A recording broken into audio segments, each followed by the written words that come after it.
Hi everyone, आप सभी का स्वागत है एक बार फिर से एक नए वीडियो में।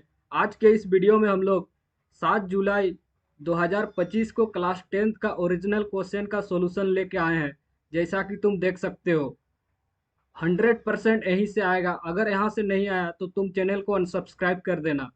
इससे पहले तुम सब्सक्राइब करके रखो ताकि बाकी सब्जेक्ट का ओरिजिनल क्वेश्चन का सॉल्यूशन भी तुम्हें मिलता रहे। तो यस, तुम्हारा विषय विज्ञान का है और टोटल कितने मार्क्स के होंगे? 20 मार्क्स के।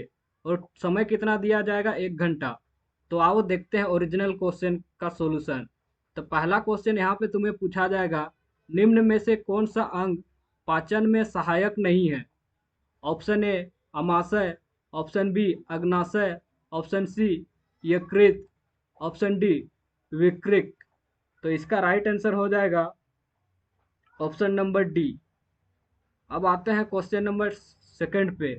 पौधे जल और खनिज को किस उर्वरक द्वारा स्थानांतरित करते हैं?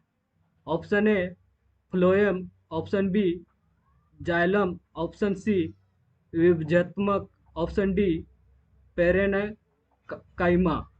तो इसका राइट आंसर हो जाएगा ऑप्शन नंबर बी, यानी कि जाइलम। अब आते हैं क्वेश्चन नंबर थर्ड पे, जहाँ पे तुम्हें पूछा जाएगा, यदि पौधों में क्लोरोफिल ना हो तो प्रकाश संश्लेषण क्यों नहीं हो पाएगा? ऑप्शन ए पे दिया हुआ है क्योंकि क्लोरोफिल जल को अवशोषित करता है, ऑप्शन बी क्योंकि क्लोरोफिल कार्बन डाइऑक्साइड को परिवर्तित करता है, ऑप्शन सी फ्लोराइड सूर्य की ऊर्जा को अवशोषित करता है, ऑप्शन डी क्लोरोफिल ऑक्सीजन बनाता है। तो इसका राइट आंसर है ऑप्शन नंबर सी, जो कि है क्लोरोफिल सूर्य की ऊर्जा को अवशोषित करता है। अब आते हैं क्वेश्चन नंबर 4 पे, जहाँ पे तुम्हें पूछा गया है, कौन सा जीव केवल अवायवीय शोषण करता है? Option A yeast, option B मछली, ऑप्शन सी स्तनधारी, ऑप्शन डी मानव।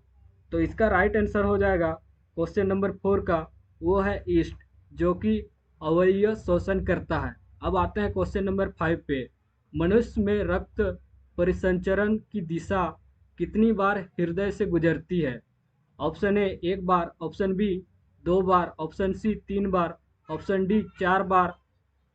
तो इसका राइट आंसर हो जाएगा क्वेश्चन नंबर 5 का, वो है ऑप्शन बी, यानी कि 2 बार। 2 बार मनुष्य की रक्त परिसंचरण की दिशा में हृदय की ओर से गुजरता है। अब आते हैं क्वेश्चन नंबर 6 पे, जहाँ पे तुम्हें पूछा गया है, मनुष्यों में नाइट्रोजन युक्त अवशिष्ट किस रूप से बाहर निकलता है? Option A urea, option B ammonia, option D uric अम्ल, ऑप्शन डी सल्फेट। तो इसका राइट आंसर है ऑप्शन नंबर ए, जो कि है यूरिया के रूप में निकलता है। अब आते हैं क्वेश्चन नंबर 7 पे, जहाँ पे तुम्हारा लघु उत्तरीय प्रश्न होने वाले हैं, यानी कि तुम्हें आंसर लिखना है। जिसमें तुम्हें पहला क्वेश्चन पूछा गया है, पौधों की पत्तियों में प्रकाश संश्लेषण क्रिया में प्रयुक्त आवश्यक कारकों को लिखिए और यह प्रक्रिया कहाँ घटित होती है? तो इसका आंसर तुम देख सकते हो यहाँ पे क्वेश्चन नंबर 7 पे। पौधों की पत्तियां में प्रकाश संश्लेषण की क्रिया निम्नलिखित आवश्यक कारक हैं। पहला है सूर्य का प्रकाश, जो कि ऊर्जा स्रोत करता है। अब आते हैं सेकंड पॉइंट, जो कि तुम्हारा है क्लोरोफिल, जो कि पौधों में पत्तियों हरा वर्णक जो सूर्य की प्रकाश को अवशोषित करता है।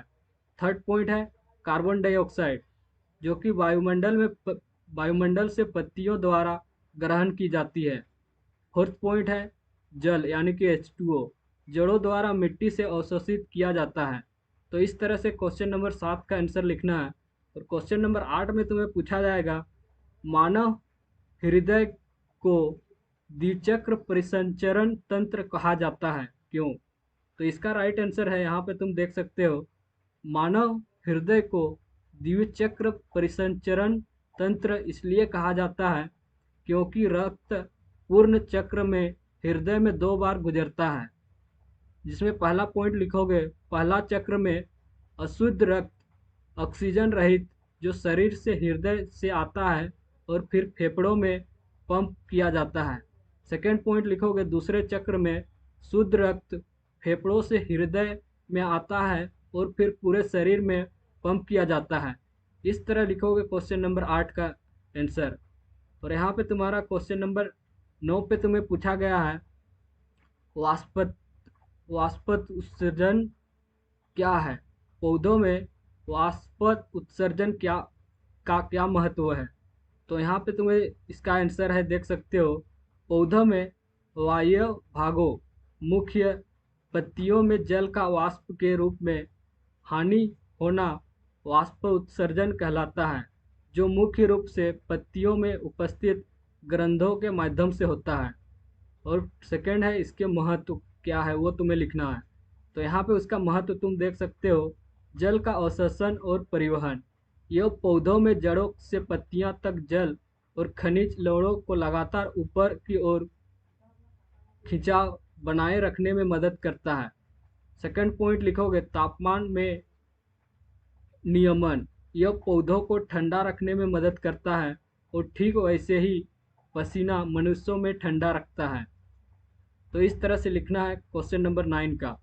अब आते हैं क्वेश्चन नंबर 10, जो कि तुम्हें पूछा जाएगा मनुष्य में उत्सर्जन का प्रमुख अंग कौन सा है और इसके कार्यात्मक इकाई का नाम लिखिए।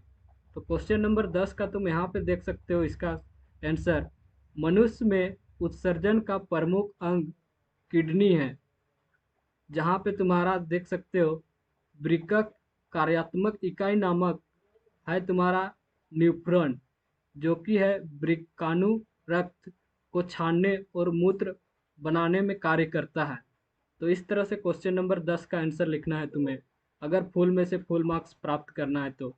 अब आते हैं सेक्शन सी पे, जो कि है तुम्हारा दीर्घ उत्तरीय प्रश्न, जिसमें तुम्हें क्वेश्चन नंबर 11 पे पूछा गया है वायवीय और अवायवीय श्वसन क्या है, स्पष्ट करें और ग्लूकोज विखंडन विभिन्न परतों पर दर्शाने वाला चित्र बनाइए। तो क्वेश्चन नंबर 11 का आंसर देख सकते हो यहाँ पे, वायवीय और अवायवीय श्वसन क्या है। तो यहाँ पे तुम्हारा दिया है वायवीय श्वसन यानी कि एरोबिक रेस्पिरेशन। यह वो श्वसन वह प्रकार है जो ऑक्सीजन की उपस्थिति में होता है और इसमें ग्लूकोज का पूर्ण ऑक्सीकरण होता है, जिसमें कार्बन डाइऑक्साइड जल और बड़ी मात्रा में ऊर्जा मुक्त होती है। यह प्रक्रिया कोशिका के माइटोकॉन्ड्रिया में होती है और इसका समीकरण तुम देख सकते हो, ग्लूकोज प्लस ऑक्सीजन जो कि बनाता है कार्बन डाइऑक्साइड जल और ऊर्जा। इस तरह से तुम्हें लिखना है वायवीय श्वसन। और नीचे दिया हुआ है अवायवीय श्वसन, जिसका आंसर तुम यहाँ पे देख सकते हो। और नीचे तुम्हारा है ग्लूकोज के विखंडन के विभिन्न परतों को दर्शाने वाला रेखाचित्र। इस तरह से तुम दर्शाओगे, इस तरह से यहाँ तक। अब आते हैं क्वेश्चन नंबर 12 पे, जहाँ पे तुम्हें पूछा गया है मानव पाचन तंत्र की संरचना एवं कार्य वर्णन कीजिए। तो यहाँ पे तुम्हारा आंसर है मानव पाचन तंत्र एक जटिल प्रणाली है जो भोजन को छोटे छोटे और घुलनशील अणुओं को तोड़ने का कार्य करती है ताकि शरीर द्वारा अवशोषित हो सके।